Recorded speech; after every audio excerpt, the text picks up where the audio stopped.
l'ajusteuse de soutien-gorge de la reine a été relevée de ses fonctions après qu'un livre révélateur ait révélé des détails sur Sa Majesté, a-t-elle écrit dans son autobiographie. Travailler pour la reine et d'autres membres supérieurs de la famille royale dans certaines des résidences les plus remarquables du Royaume-Uni est un travail dont la plupart ne peuvent que rêver. Étant donné le peu d'opportunités de travailler pour Sa Majesté, seuls quelques privilégiés peuvent offrir un aperçu de la vie dans les coulisses. Ces informations deviennent encore plus rares lorsque les niveaux de sécurité et de discrétion attendus sont pris en compte. Pourtant, on a décidé de renverser la tendance et de s'exprimer.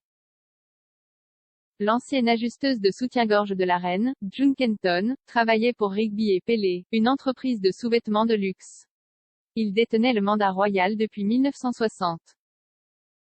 Pourtant, en 2018, cela a été retiré.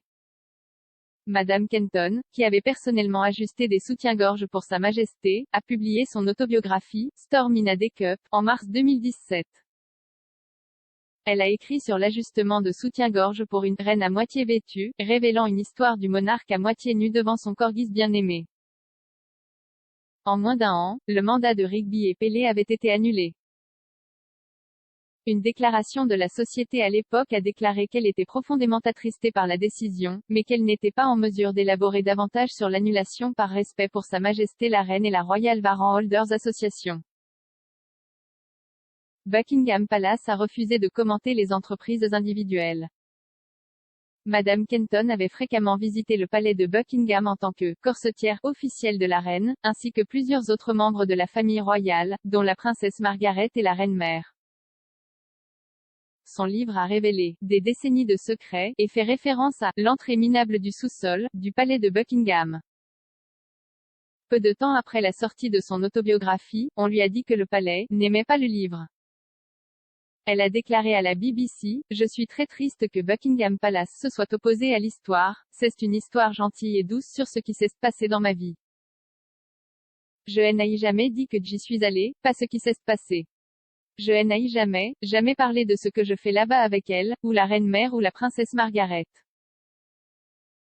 Je pense que c'est incroyable. C'est juste bouleversant à la fin de ma vie, mais que puis-je faire? Je ne peux pas me battre avec Buckingham Palace et je ne le voudrais pas, mais c'est difficile. » S'adressant au Mirror Online à l'époque, Madame Kenton a insisté sur le fait que les détails du livre étaient adorables et doux. Elle a déclaré, « Je viens d'écrire l'histoire de ma vie, de la Seconde Guerre mondiale jusqu'à maintenant. C'est juste une histoire de toutes les choses incroyables que j'ai eu la chance de vivre. » Interrogée sur ses commentaires sur la reine, elle a insisté, « Ce n'est pas du tout un baiser et raconter une histoire. » Elle a ajouté, « Il n'y a rien de méchant dans le livre du tout. Les gens devraient lire le livre et découvrir exactement ce que j'ai dit parce que tout est très beau et doux. » La BBC a rapporté que Madame Kenton n'avait pas envoyé de copie au palais avant de publier, et a décidé de ne pas le faire car elle ne pensait pas que quelque chose serait nécessaire. Le site web de la Royal Warrant Holders Association indique qu'entre 20 et 40 bons de souscription sont annulés chaque année, avec un nombre similaire de nouveaux accordés. La reine est la seule personne qui peut décider qui peut accorder des mandats royaux. Il existe actuellement environ 900 Royal Warrants, détenus par environ 800 entreprises et particuliers, bien que ce chiffre change presque tous les mois.